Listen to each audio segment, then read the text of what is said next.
Hey, I've been calling you for over an hour. Can you even hear me? What's with your face? It looks like someone died. Oh, nothing. It's just... I made a horrible mistake. Right, well, I got this disc on the mail. It says it's for you.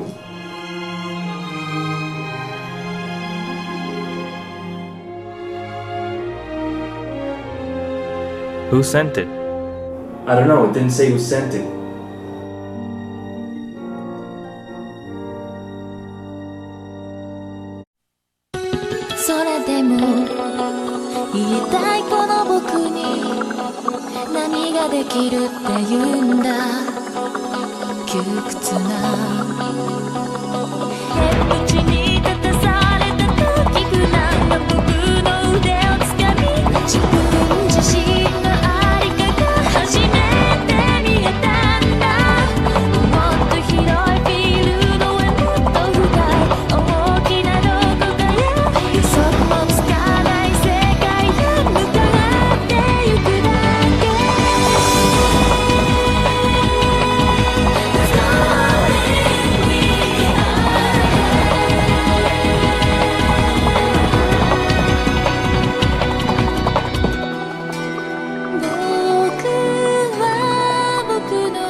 Hello and welcome to Mecha Anime Reviews, and today for the finale of this year's Gundam month, let's return to Gundam Wing with Endless Waltz.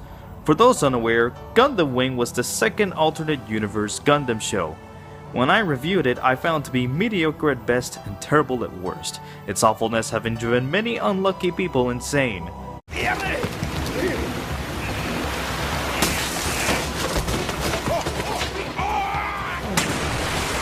For my thoughts on that show, I suggest you take a look at my review of it.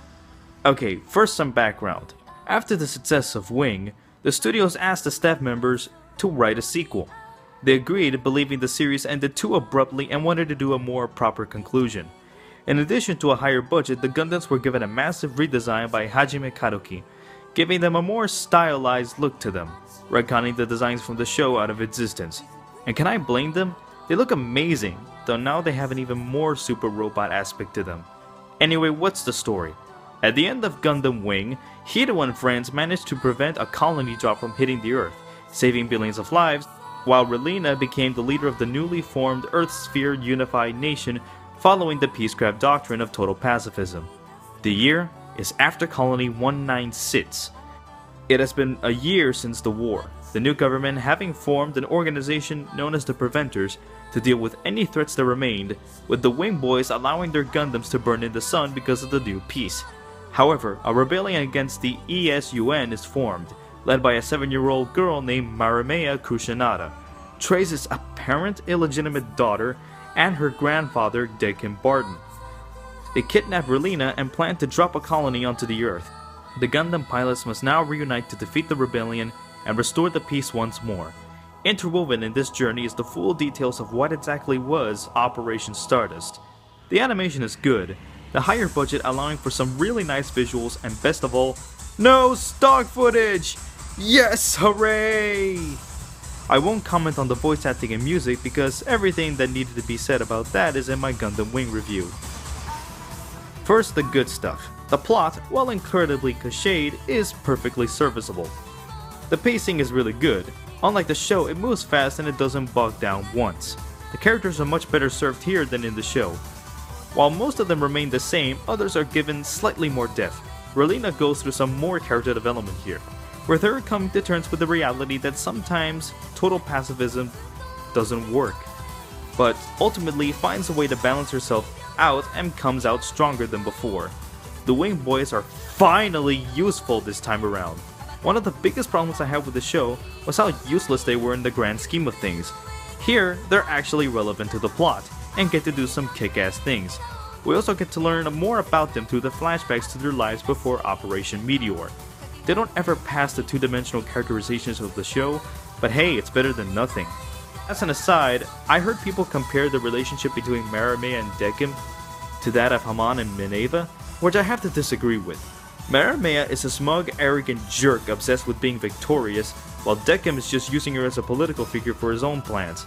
Minerva doesn't actually want to be royal, and Hamad, despite being ruthless, actually does care a lot about Minerva's well-being. And call me insane, but I actually like Wu Fei in the movie. In the show, Wu Fei was just a generic, hypocritical martial arts fighter who felt out of place in the narrative. Here, the way he was used actually makes sense. He joins up with Meramea's army because he felt that the soldiers were not being treated well by the new world that Relina created, that they were being discarded by society. He feels that he can't find an existence outside of fighting, which actually gives away to one of the major themes of the anime. Throughout the movie, we have talks of soldiers unable to function in a peaceful society, some of them even joining Meramea because of this.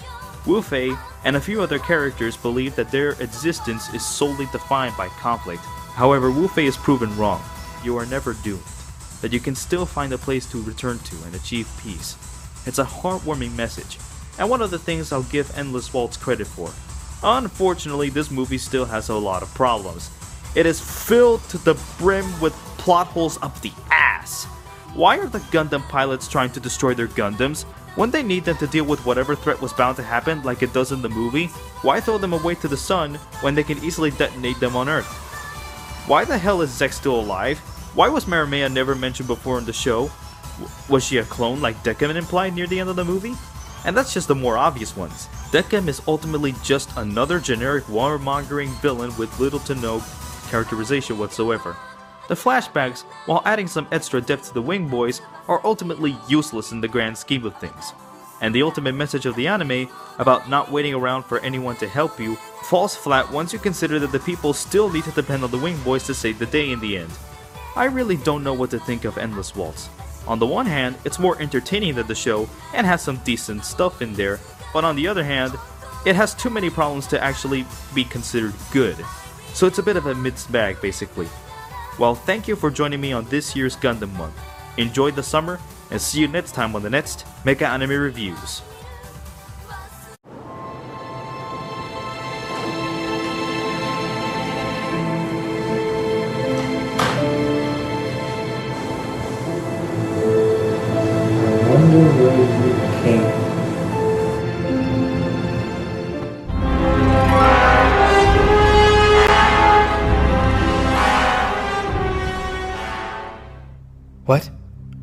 What is all this? What's going on? Do not be alarmed. I do not sense the taint of the G-Savior upon your this world. Perhaps there is still hope. Who are you? My name is Tobita. I am a virtual interface based around the brainwave patterns of one of the people who worked on the G-Savior before it had awoken and destroyed the facility. Wait, the G-Savior, what do you know about it? I do not know the particulars of who created it, or how it became alive, but I do know its original purpose. It was to commemorate the 20th anniversary of the Gundam franchise. It went horribly wrong. It left a trail of destruction, nearly destroying the world through its power. It took approximately 3 years in order to properly seal it in space, until I fucked it up. This eventuality was one of the many that was predicted. There's nothing to fear for now. But soon no one will be safe. The G-Savior is coming. But you have an advantage. What advantage? Time. From my estimation, it will arrive sometime in the next summer, which buys enough time to prepare yourself to fight against it. But I don't even know what to do. I'm not even sure if I'm ready. All the more reason you can't fail. Wait, where are you?